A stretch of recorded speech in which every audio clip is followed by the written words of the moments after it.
This thing is currently so broken.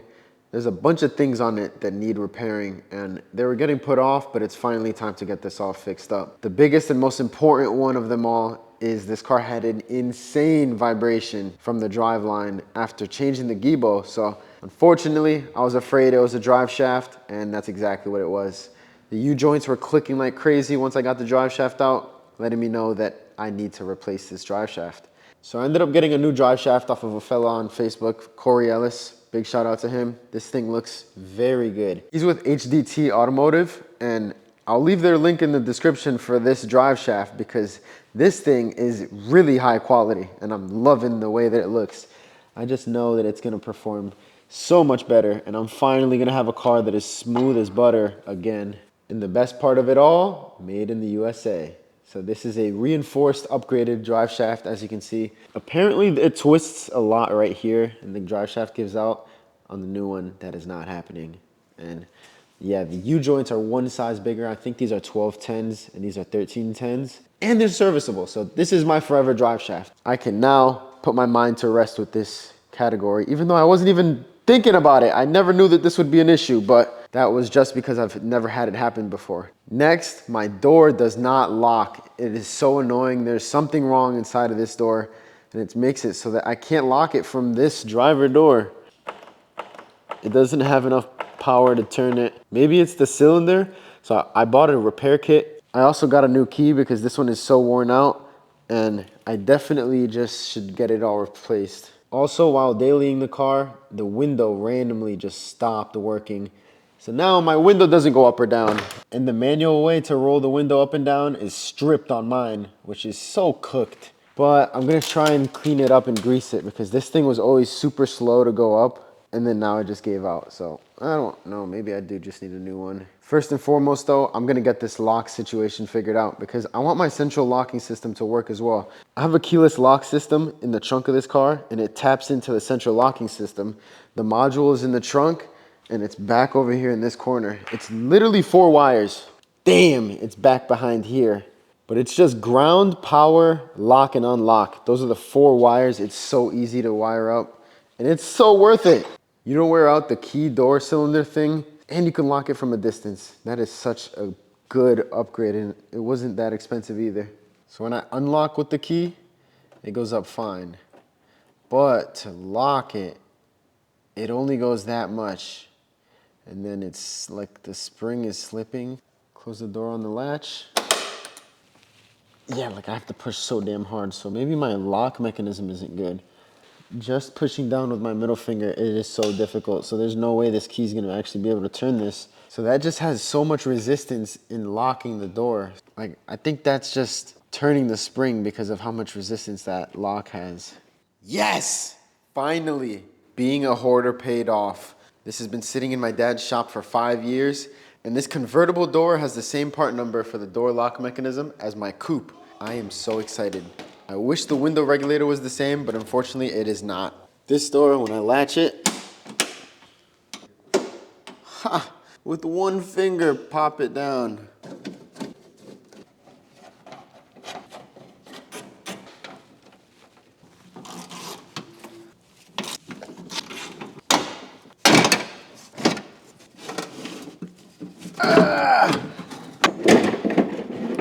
Let's go. Yes! I'm gonna repeat the exact same steps as that to get this actuator out.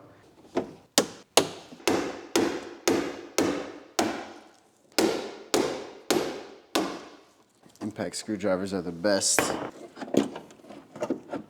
There it is. Here's the moment of truth. The door is latched as if it's closed. Please lock. It did not have enough strength to turn. So, okay, this is a double issue then. So that means I can lock it. Now I really do think I need to refresh this cylinder. Now I need to slide this little clip that holds the key cylinder in place. Be very careful doing this if you have the window down because I have broken my window in this car doing this exact same thing. Popping that thing out. There she is. There it is. I got this door key cylinder rebuild kit. Since my key is so cooked and it's not locking all the way, I'm just gonna rebuild it. I have to take this one fully apart and read out the numbers of the key. So this thing has these little pins that slide in, and that's what lets your key be specific to your car. And there's a bunch of replacement ones in here, but I gotta see what my old one is.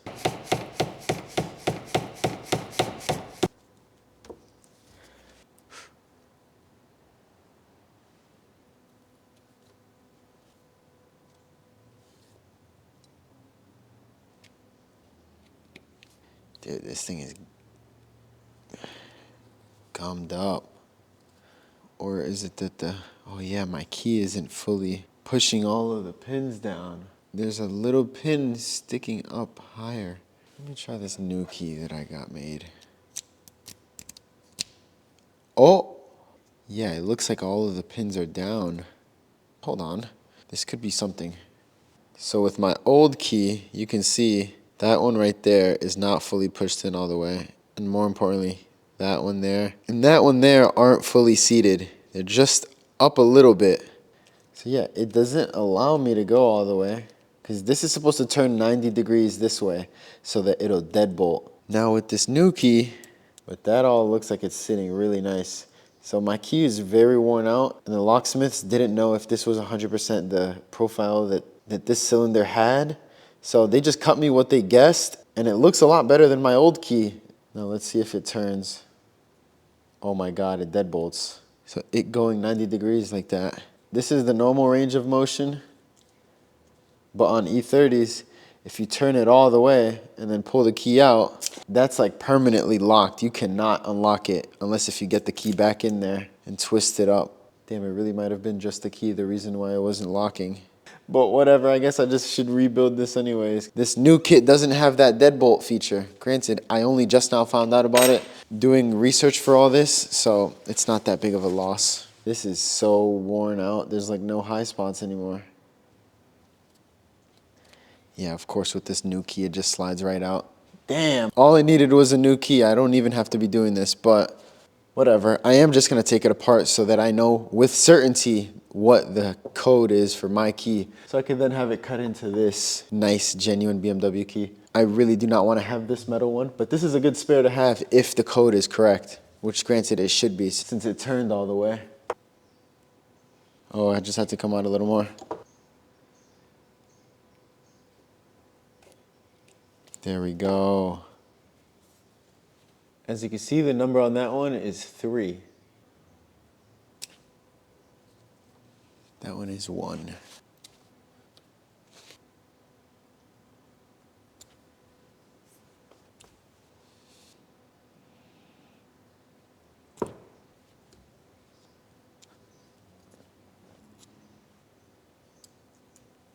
Yeah, let's go. Now I matched the ones in the new kit to the old one. Bada bing, easy.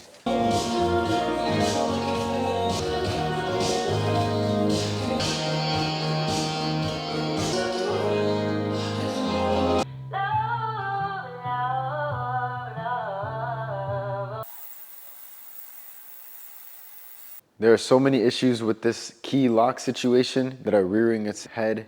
This is the new one that I have without the deadbolt, and this has very little play in it. The old one, I just put it back together to see if I could see any issue.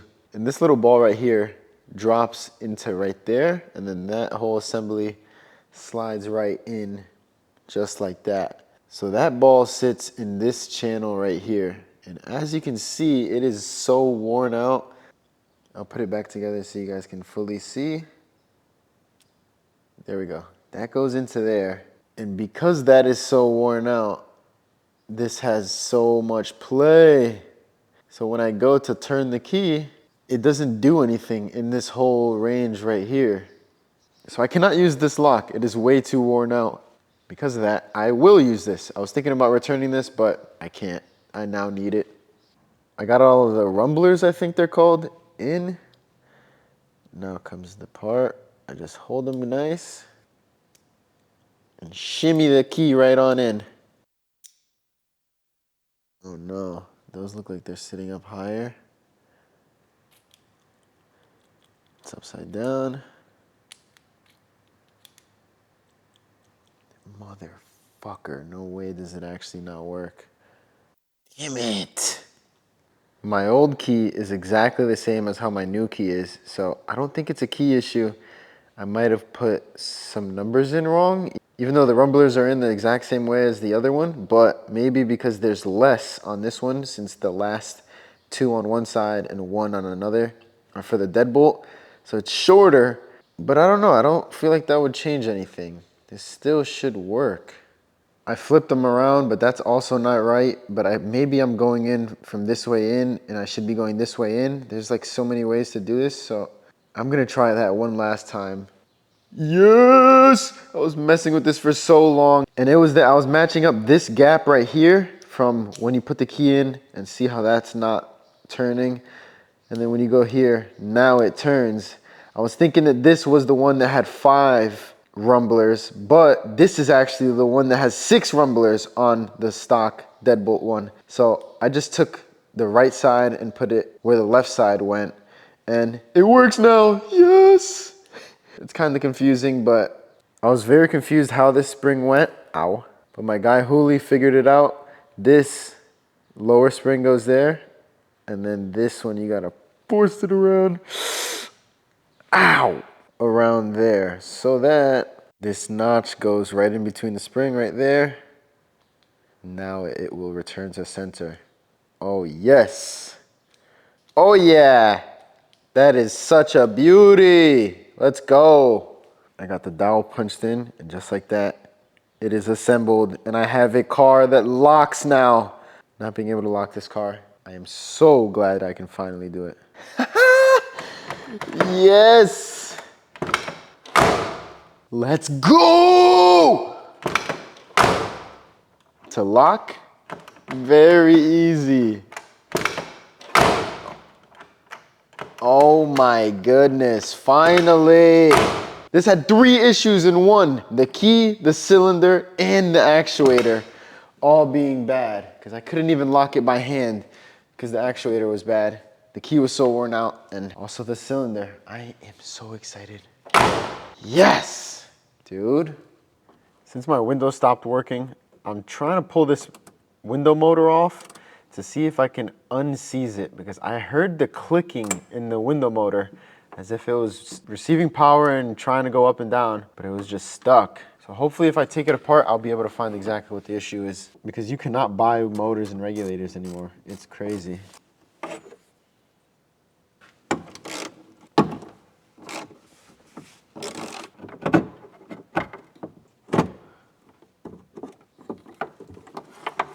Okay, it twists out like this. I was trying to go like this, but that is not the right way. That's the right way. Let's pray that this works. I bought this little kit from Harbor Freight specifically just for this job. I needed access to this window motor, and look at this. I did not know it was this good. I've seen the reviews, people have talking really highly about this. After using it, like I didn't even know that this was so that once you loosen it, you can just rip it like a screwdriver. And then it has all the bits. This extension is also an extension of the handle. Dude. If you want a T-handle, you could put it through the mouth, or an extension, which I probably need right now. Dude, this kit is unreal. I only just now got it because I didn't want to spend the $40 on it, but wow, this is worth every penny.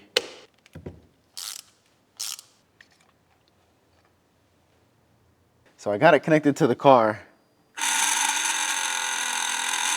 Oh my God. It sounds horrible. And I feel it getting hot on the bottom of the case. Maybe it is actually binded up down there. Okay, maybe I should take it apart. I mean, regardless, either I take it apart or I buy a new one. So, and if I break it taking it apart, buy a new one.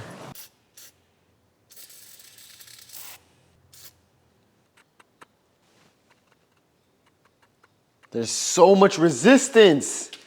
So I definitely can take this off, clean that, and it'll work. I just need to get this off without breaking it. Dude, Let me use the vise, dumbass. Oh my goodness, I felt it move.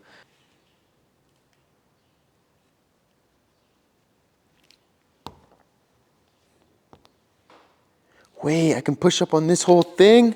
No way. I can push on this, mother.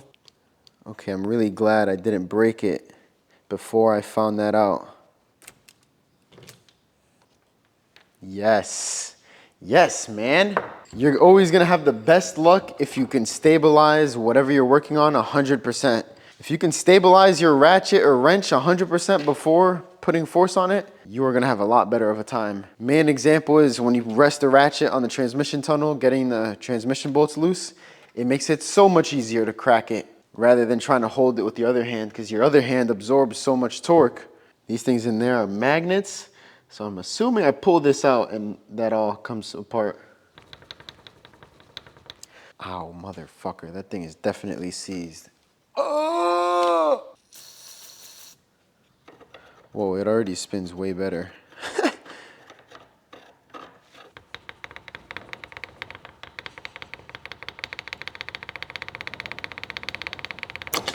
Oh, let's go. This ball was not supposed to go with it, but rattling it around 100% was the reason why that came off. There's no way I would have got that out if, if I didn't do that.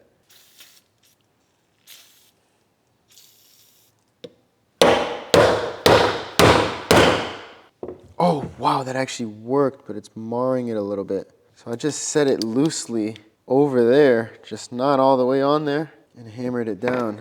Close it a little bit, not all the way so I don't touch the shaft. Just enough to go around that thing.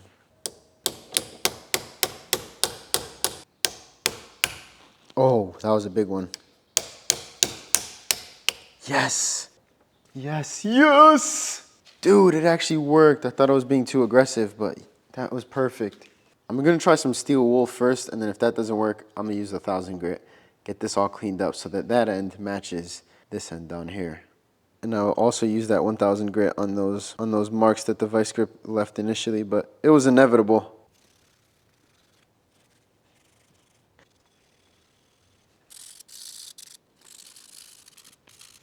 As long as there's no high spots, that's all I really care about. Yes! This has been the reason my window has always gone up slowly, and I never knew why. And it was just cleaning that connection up right there. So once I get grease on here, this thing's gonna be so good. I bought this tub so long ago and I use this for everything. And I'm gonna continue using it because I didn't even realize it says dielectric grease right on there.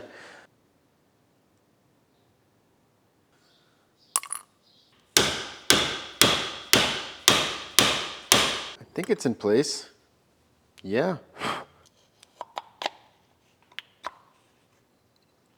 Oh yeah. Absolutely no noise as well.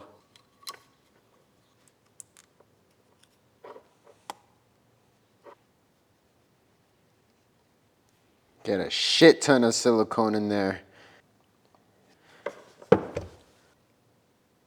I wish this wasn't rounded out, but hopefully I don't need to use that. Hello? Something was in here is wrong now. Dude. What a roller coaster of emotions. Maybe I need to take this thing off right here. I swore this was gonna work. I can hear the motor clicking. Damn it, dude. Could it potentially be the grease that's in here that's... Just...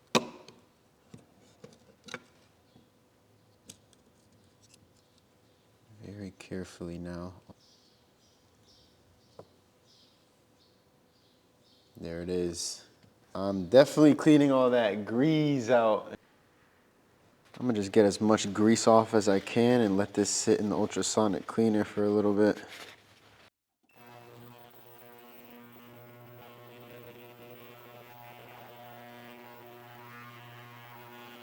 I paused it because I forgot that I have to include this as well. I can't just do the casing. This is actually insane how clean this ultrasonic cleaner got all this. It looks brand new. Let's go.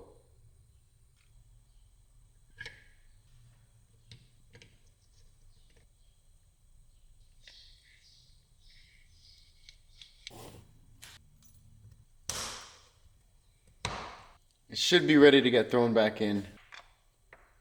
Please work. Hello? Dude, what the fuck, man? I'm so confused. Why is it still not working? Wait a damn minute. I just took this out of the convertible door that I got the lock assembly from, and I forgot to put this washer in. Maybe it's just bottoming out. Oh my God. This makes so much sense too.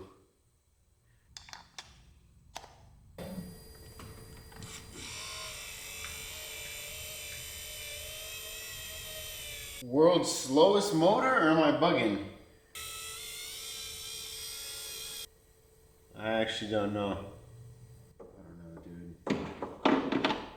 After using my window motor for like 2 weeks, it's still very slow. So I'm going to try taking the innards of that convertible motor and put it into my coupe motor because they're just different housings. And hopefully that works a little better. The bolts the drive shaft came with are in the trash at work, but this should work better because I won't have to hold it on one side. This drive shaft is way heavier than the stock one, but that just means it's stronger.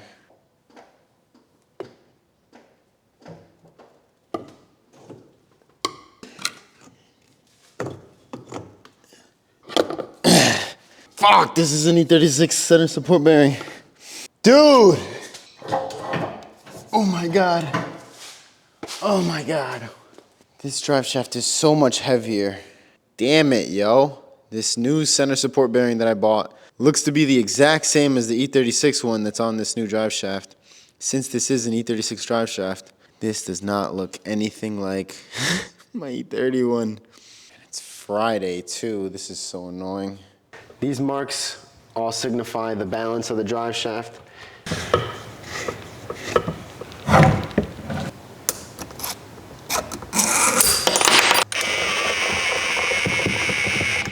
Yeah, this is just gonna break the rubber. Granted, I'm not using this center support bearing, but it just feels bad breaking a new part.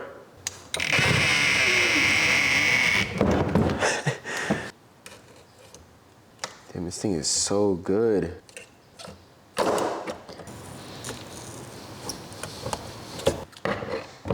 There we go, now I can actually grab onto the bearing.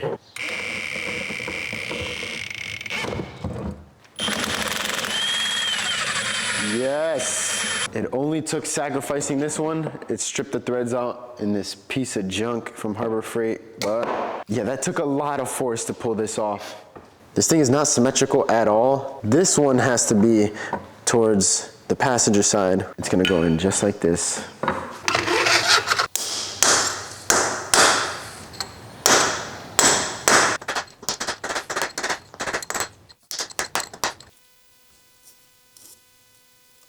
I hammered down around this ring and it seated it all the way. Now I have to somehow align these blue lines perfectly. Wait, it's dead on. Trying to get in the same plane as it makes it a little bit easier to see.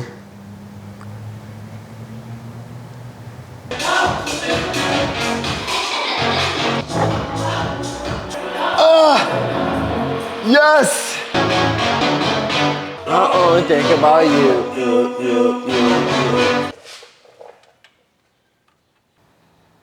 This is not good news. The U-joint is hitting my subframe because these U-joints are bigger than the stock ones. And that is really unfortunate. I'm thinking about lowering the diff down, but what happens to the back diff mount? If I lower it down here, I mean, I guess that back diff mount is still gonna be in position, but I don't know. Boom, contact. What worries me is if I put washers under those 4 mounts, that the diff is gonna drop like this. Yeah. If these washers work, I could honestly just weld up the washers together and call it a day. Okay, I guess that wood is doing nothing.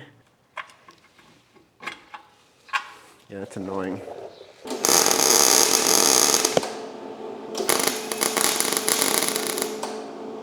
Oh yeah. This is gonna make getting those bolts through a lot easier, and I can just leave them like this if it actually works.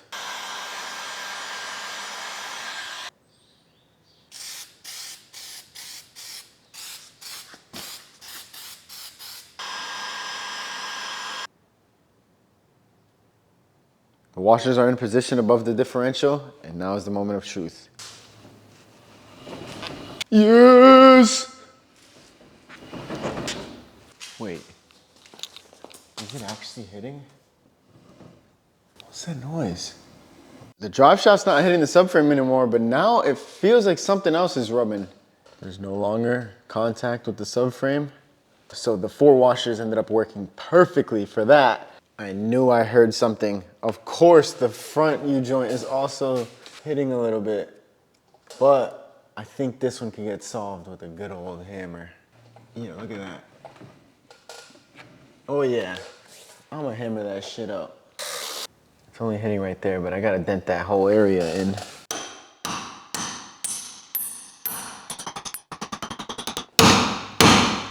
Ah, motherfucker! I knew that was gonna happen, but I just had to sacrifice my hand. Pain doesn't exist though. Pain is only an illusion. Oh, it's a lot less. Man, that's close though. Like when the car's at ride height, is that gonna touch? Here's a final look. I think that's gonna be the winning ticket.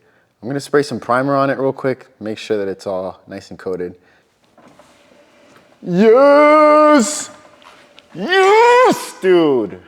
I was scared that I was gonna have to take the subframe out and cut it to notch it and make a relief for that drive shaft because I was worried the drive shaft would sit at a crazy angle with the spacers only on the diff and not on the subframe. But spacer only on the diff actually worked out better because the diff looks to be in an even better position than stock. With the spacers, it's sitting nice and flat and the drive shaft comes straight off of the flange, which that looks beautiful.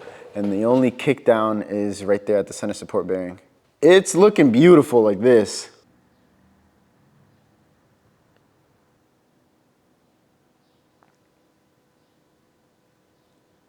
These U-joints are so much beefier than the stock ones. The drive shaft is sitting in the middle of this hole here, and the top is not hitting at all with that nice little gap in there.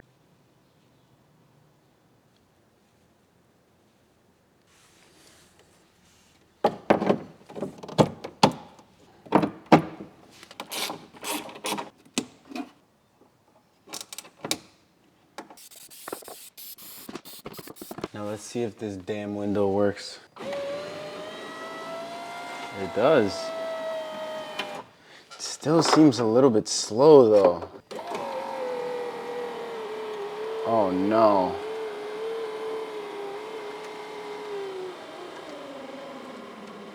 Dude. No! I need a new motor. It's still vibrating so bad.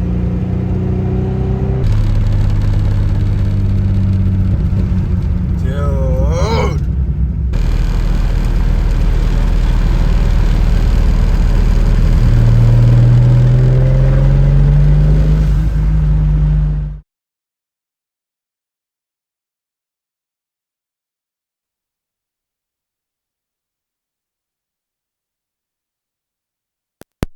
God damn it, bro. My fucking mic wasn't on.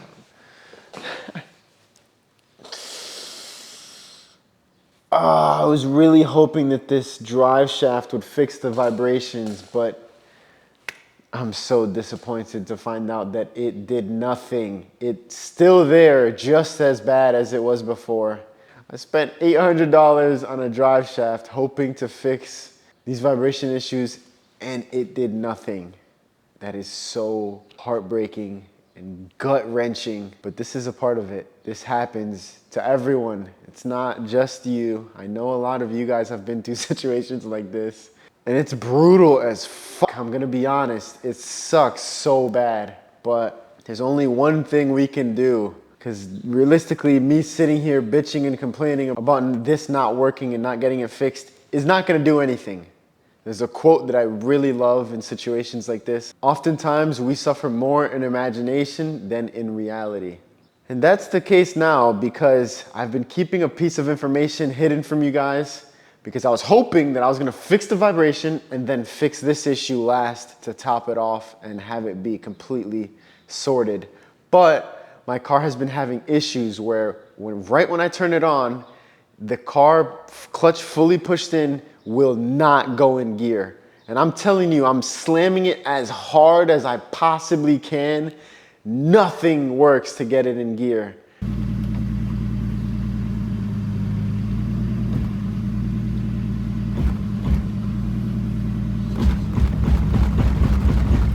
What the fuck, dude?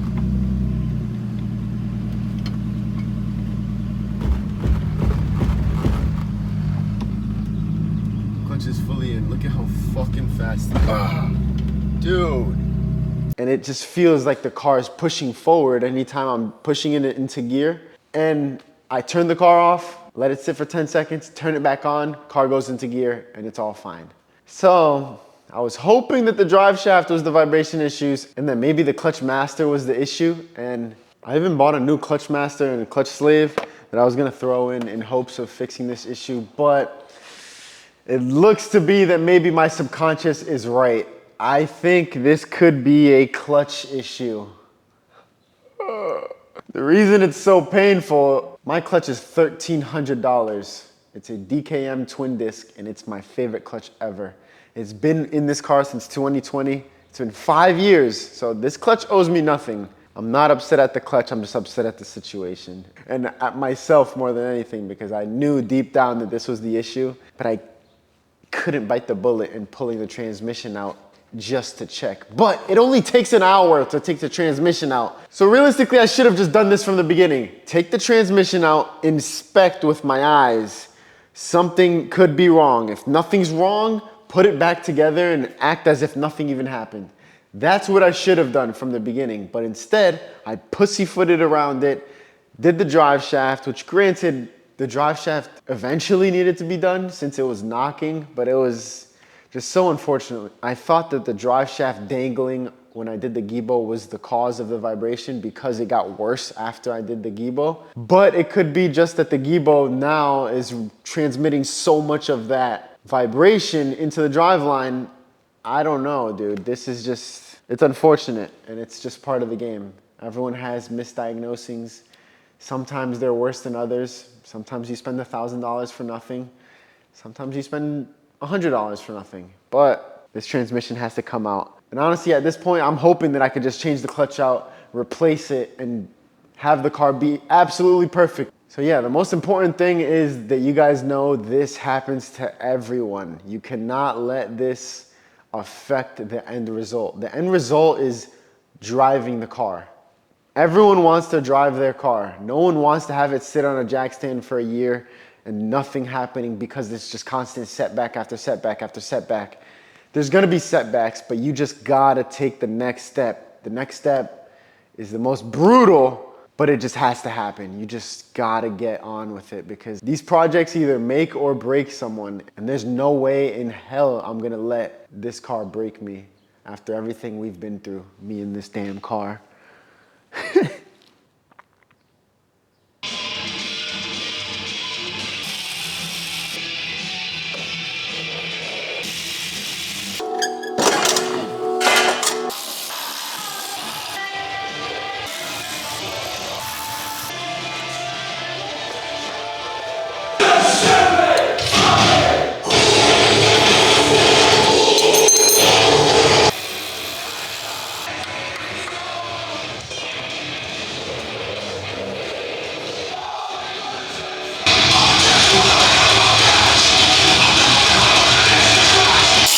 Go time. This is my favorite way to get a transmission out. Yep. You have so much control. Oh my God, no way is it that fucking easy. What? Dude, I didn't. And that was always, oh God. Oh God. Oh God. Oh, I was caught on my belt.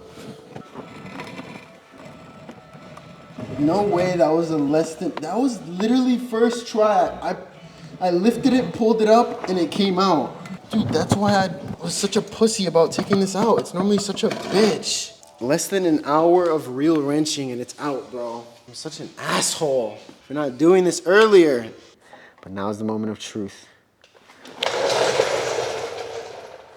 Oh!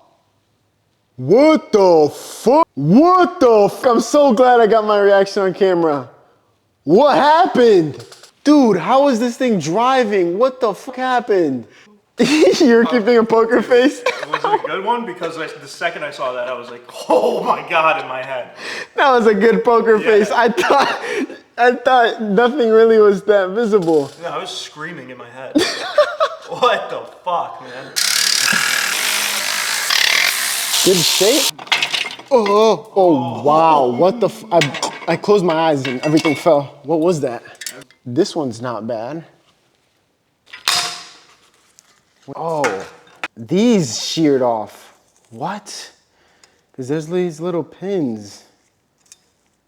And then I guess because this was rummaging around, it nicked all this shit. A bunch of heat spots, but.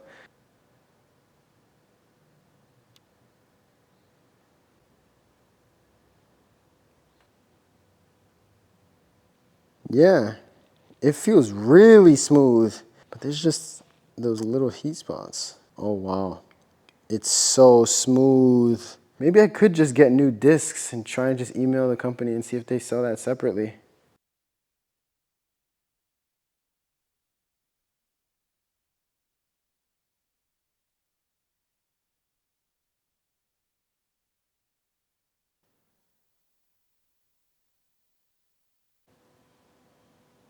This is actually kind of insane.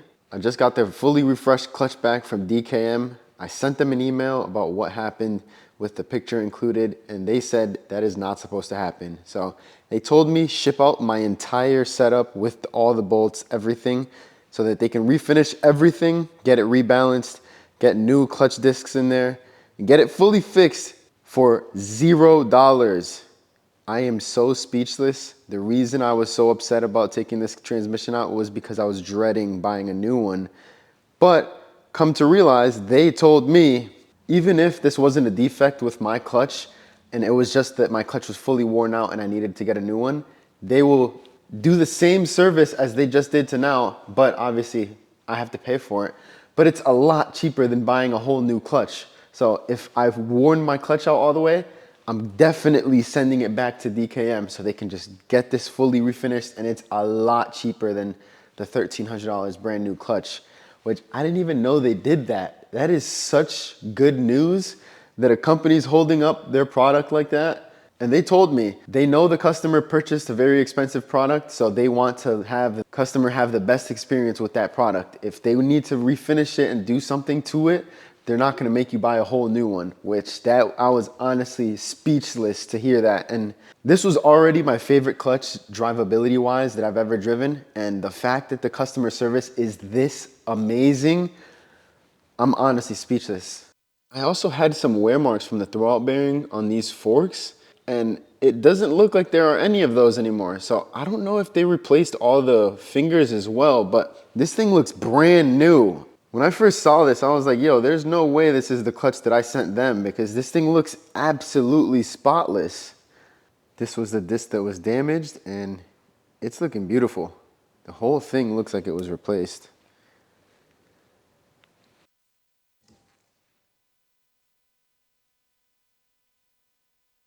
They got all of the heat spots fully machined out and cleaned up. But now I am noticing one tiny little thing. This unsprung disc is supposed to be on the transmission side on the pressure plate here.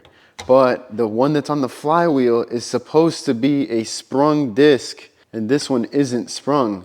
So I don't know if they did that because this one might be a higher model, but this is not the one that I sent out. Maybe this one is going to be more aggressive than the clutch that I previously had because of that, but I need to make sure that this is actually how it's supposed to be. I called and spoke with DKM and they said the 2 unsprung discs are on purpose. They did that because the springs used to be a point of failure and they didn't find that it was that necessary. So they just got rid of it entirely, which there's no difference to the use of it and it's gonna work exactly the same as before, just with 1 less failure point. As long as they say it's good, then I'm all for it.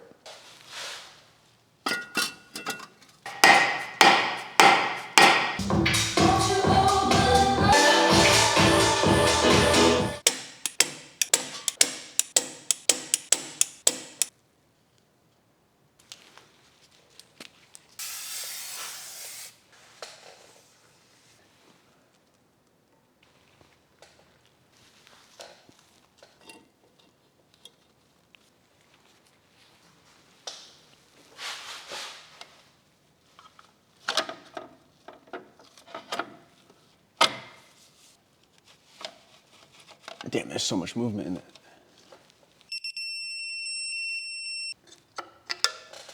I did have to loosen all of the bolts after they were already snug because I didn't make sure that this was 100% centered. But now this thing is dead on so that the transmission ideally slides in nice and easily. I do not want any resistance putting this thing on.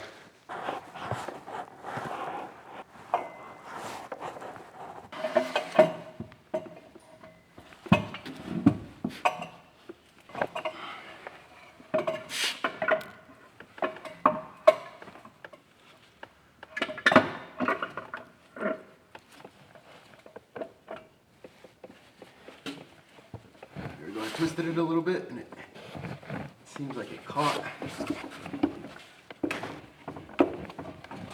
There it is, it's in. Wow. Wow, wow, wow. All the transmission weight is sitting on my knees right now. Once this one bolt is tight, all the weight is not on the clutch. There. It's held in by that one bolt. Literally less than 3 minutes. The key to this is jacking the front of the engine up so that the transmission's at an angle that it actually wants to go in. I've wasted like an hour trying to get this stupid ass starter onto the dowel pin on the transmission, and it's just not gonna work. So I made the executive decision that I will waste less time to just pull the transmission back off, punch that dumbass pin off, make sure it fits onto the starter fully, and then get it all back together. Because this is just so stupid. There's no space. My shoulders are killing me. This is just so ridiculous. Yeah, I tried getting that out with the vice grip. That was never coming out with just a vice grip.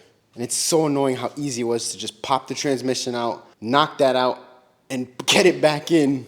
400 grit to start off. Let's see how this goes.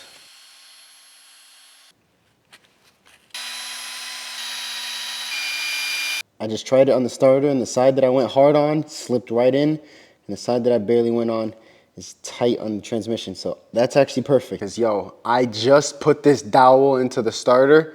I get the transmission back in, and now it doesn't want to go on, yo. Dude, dude.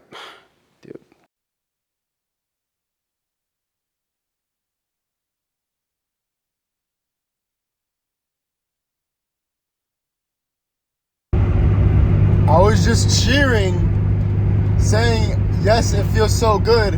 And then out of nowhere, it just went right into my transmission. Oh, God.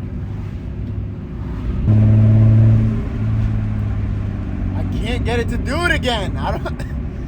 Immediately when I felt the I pushed the clutch in, and then I haven't felt it since. I just heard it again, off throttle.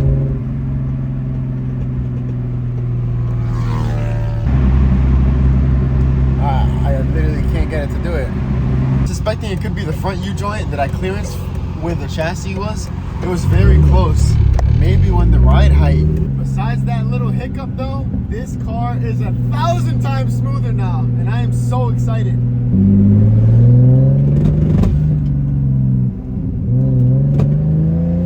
It's definitely that. It's 1,000% that. I caught it on camera finally. So there it happened in first when I took off.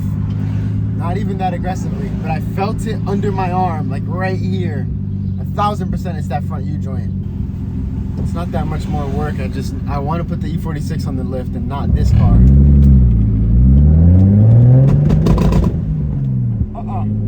Nope. No. And there it is. Exactly what I suspected is what the issue is. I only used an extension and a hammer to get this clearance when I had the drive shaft exactly how it is before. But I forgot that while the transmission was out, I probably should hammer it some more. So I'm paying the price now. I'm gonna have to take the drive shaft out one more time, hammer it real good so that I have no more issues with this. Oh my God, I forgot I have to pop the fucking back off first.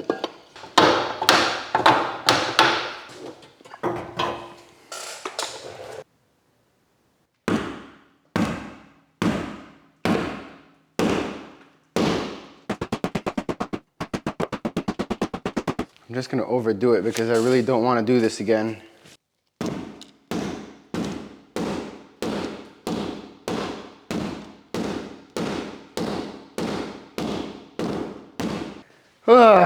Dude.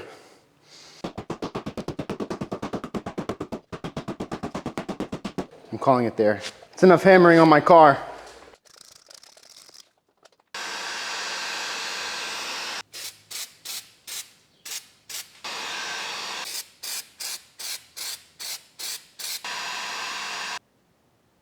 There is a lot more clearance now. That actually did a lot more than I thought. There's a very visible, huge gap on top of there now. Finally, there we go. I am really glad I went in to do the hammering because it's all 100% clearance now, and I'm not gonna have any issues, hopefully. Dude, it was so smooth again. I just pulled out of the driveway. First, second, third, and third immediately. First time shifting the car. It...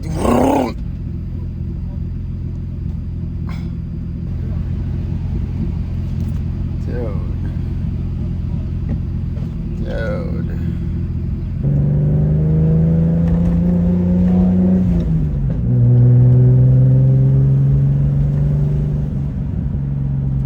It's so smooth until it isn't.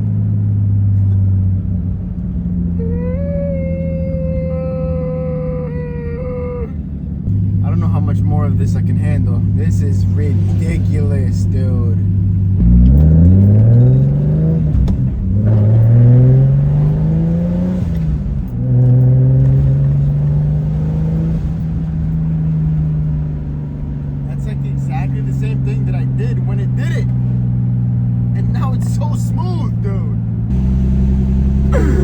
Yes!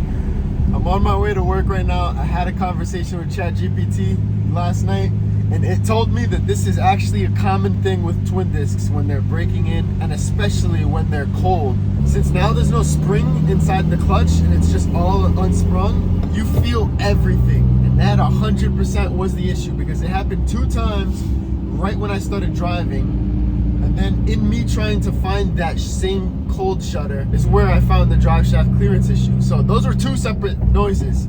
The one I caught on camera the first time was not the same noise as the one that initially got me searching for it. It was that the car was cold, dude. So many lessons in this video, but I'm grateful. I'm so grateful that this car is finally smooth.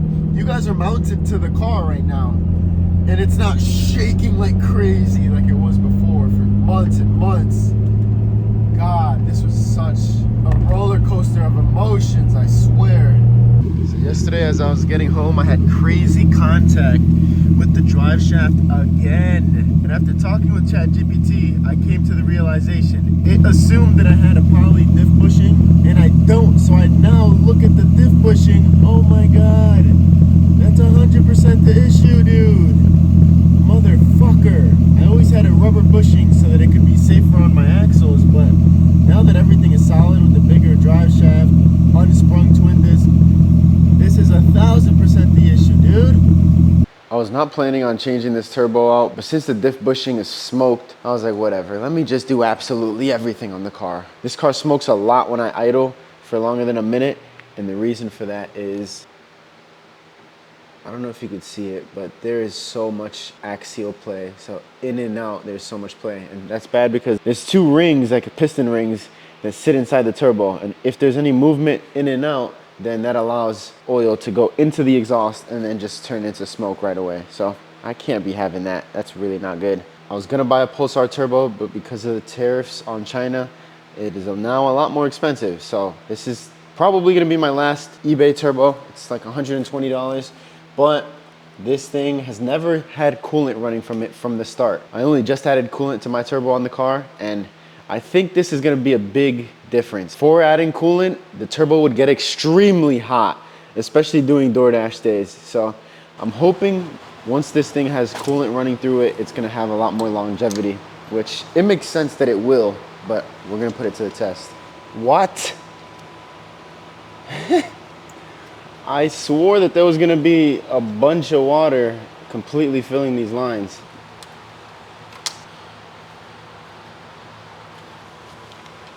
No way, dude.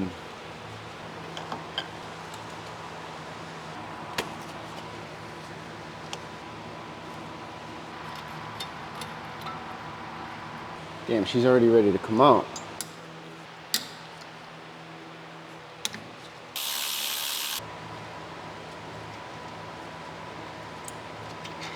This is a very tedious process to get these bolts off. It's a crazy order of operations, but it's the way things go once they get more complicated.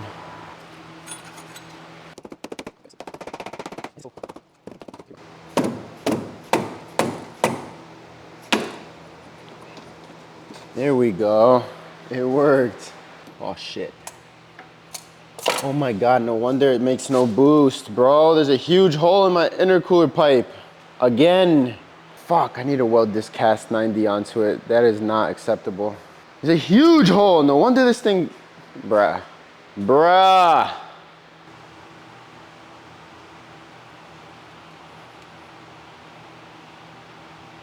And as you can see, that little puddle of oil sitting in my back housing.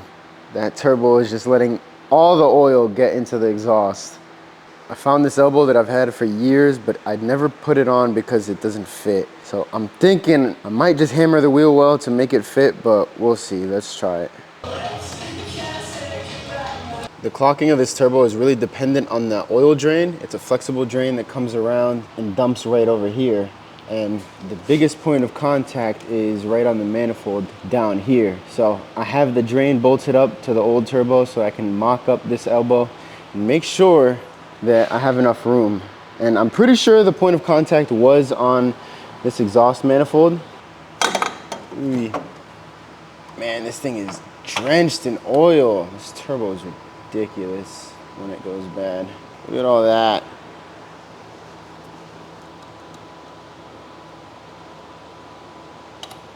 Oh my goodness. I was never able to get this off, but this tool actually got it off for the first time.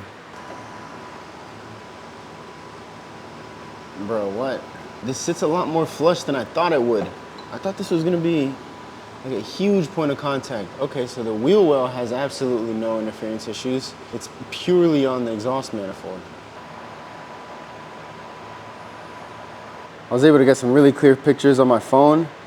Clears very well on the wheel well, but I did not realize I could see it from the top right here. It's the smallest little point of contact on the exhaust manifold.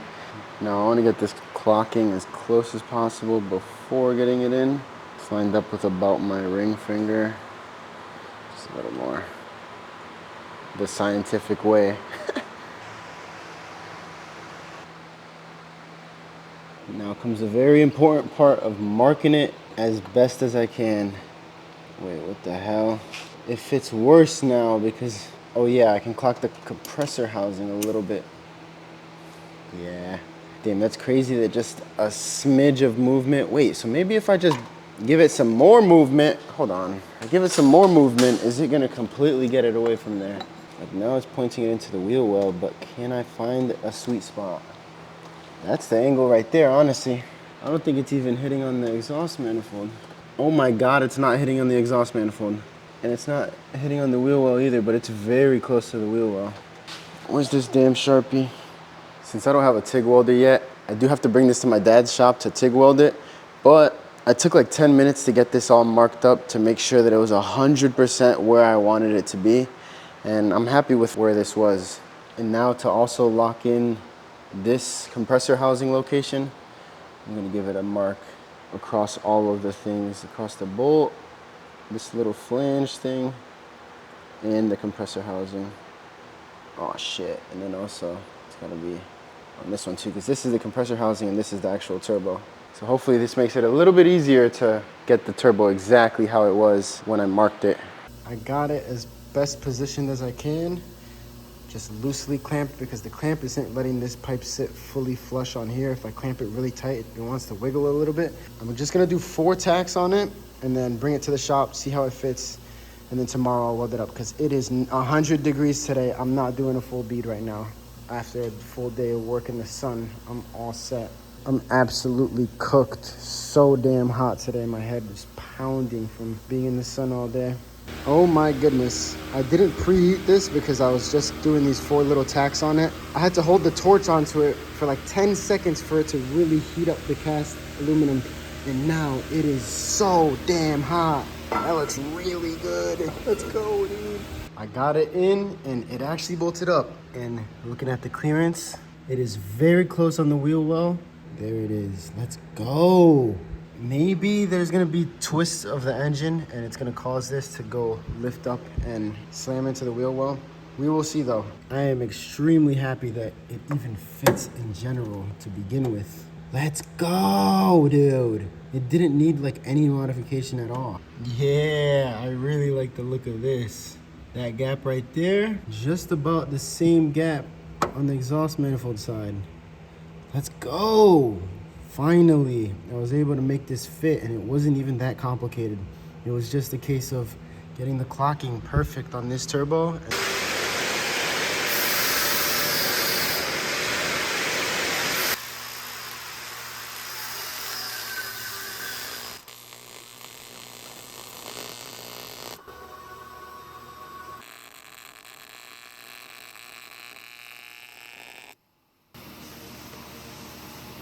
That's a beauty. Yes. That's gonna be 3,000 degrees. I'm not touching that now. Since my old turbo is leaking so much oil, I'm gonna pop this back housing off, get it cleaned up in the parts washer, and get it thrown back on.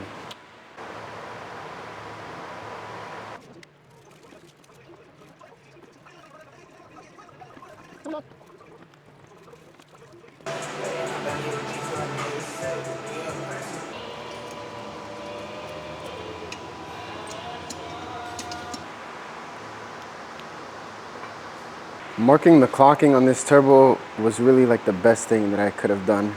Just look at that. No guesswork. It's gonna fit exactly how it fit before, just because those 2 little lines. The bolts for the drain on the turbo were hitting on this nut right here, so I shaved it down and threaded the stud in a little bit more just to gain a little bit more clearance. As well as I had the lock washer and the washer on this side, but this was actually the side that was hitting. Since I have to have a little bit more clearance for this thing, I'm gonna try and run it with nothing here. I kind of forgot that it is entirely possible that the engine's gonna twist and bang on the wheel well, because if my downpipe is hitting on the shock tower here, I don't know, I'm thinking it's very possible that it's gonna hit down here on the wheel well. So now this intercooler piping, I don't wanna push it too far into here because then it's gonna be too sharp of an angle inside of the tubing. Right now it's pushed to right about there. That's about the limit of what I want. So I'm gonna give this a nice little cut and then weld some spots over here so the coupler won't pop off. And that should be good to go right there.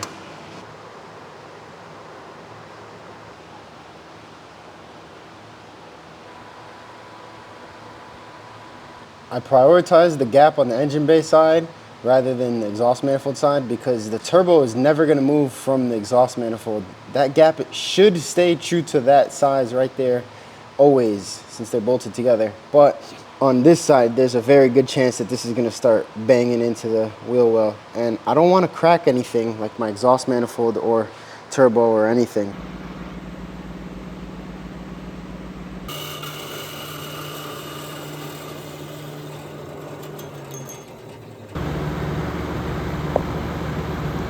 Damn, it didn't record at all. But this thing having a button, I hate it so much, but only one machine has a pedal. But I had it way too hot at first since it's all or nothing with this button. So I turned it down a bunch, and it was able to get a little bit better. That should be fine like that though.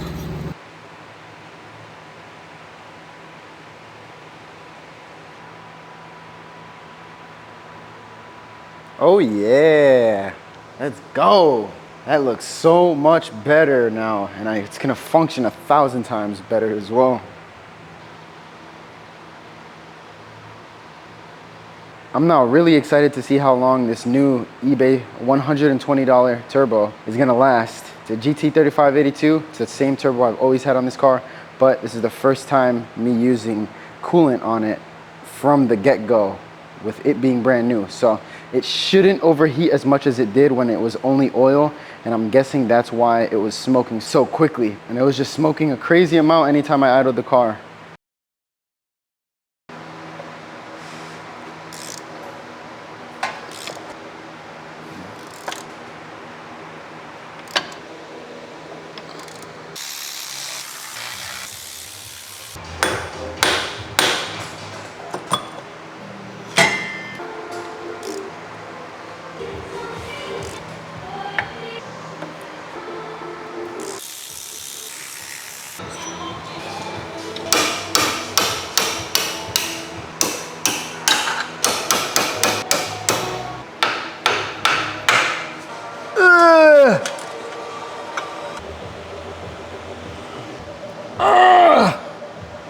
Goodness gracious.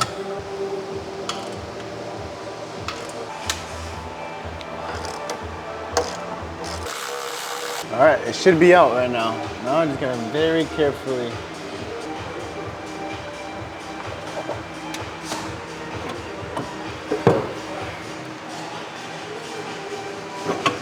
Oh, goodness gracious. Oh my God, that thing is so fucking heavy. This bushing definitely looks extremely wasted. Let's see what a good old hammer will do to this. Bro. This thing was fucked. No way. This thing was cooked, bro. I'm such an asshole for leaving that rubber.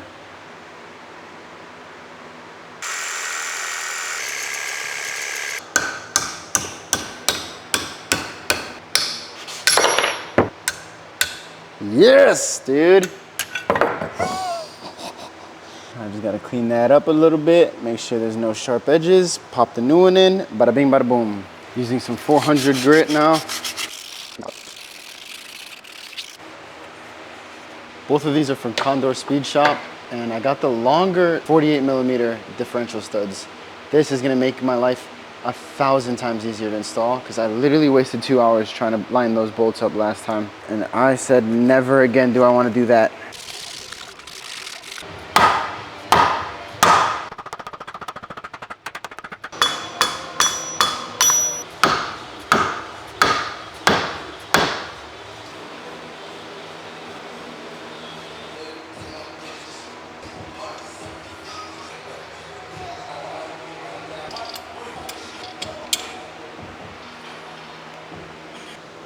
Yep, the stud's going in this hole. All right, let me make sure this hole.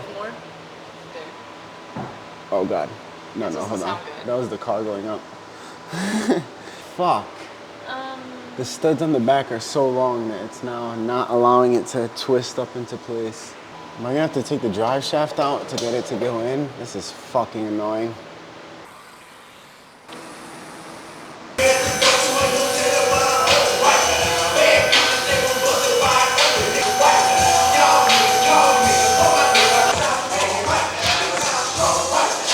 Finally, dude. I cannot believe how difficult of a push this was today. I wanted to leave and go home like 3 hours ago, but I just pushed myself. Get the car done so I can drive it home and make sure nothing is wrong and officially end this damn video. It's been so long me working on this because it's been an issue back to back to back to back. But the car should finally, fingers crossed, be 100% dialed in. This diff bushing was major. I'm hoping this is what the issue was. Please, God.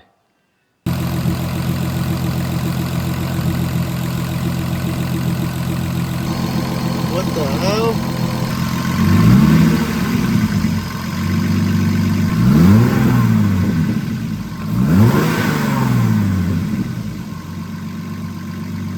Could have just been that there wasn't enough oil inside the turbo, because I haven't driven it yet. I don't know. It's working well now.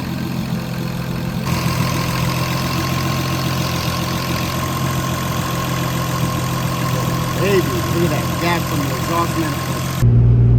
Yo, no way! 90 off the turbo is crazy! No way! I'm giving it like 5% throttle and it's fucking spooling so fast.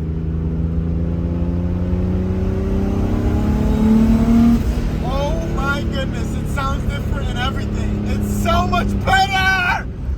Yes! No! No! That was like 20% throttle! No way! No fucking way, dude! Oh my goodness, I cannot believe it. This car just drove 70 miles today. I got to do the same to get back, like it's nothing. The car feels absolutely amazing now. I cannot believe how this thing is acting right now. I'm so unbelievably grateful for the whole process. Every single lesson that this car has taught me, every painful moment this thing has taught me, has made me who I am today. I'm so grateful for this car. It's taught me so much about myself that I don't think I would be able to find that out any other way. Just trials and tribulations. Damn, this video was so difficult to make. I just kept getting setback after setback after setback, and now it's finally at a point that I can drive her and enjoy her. Finally, dude. Thank you guys all so much for watching this video and staying till the very end. It means the world and more to me. Subscribe, stay tuned, because I'm breaking the clutch in for 1,000 miles now, and once I can rip on it, my first reaction, my first pull is gonna be on video, because you guys deserve to see, after all this pain that I've been through, my reaction finally. Thank you guys so much for watching.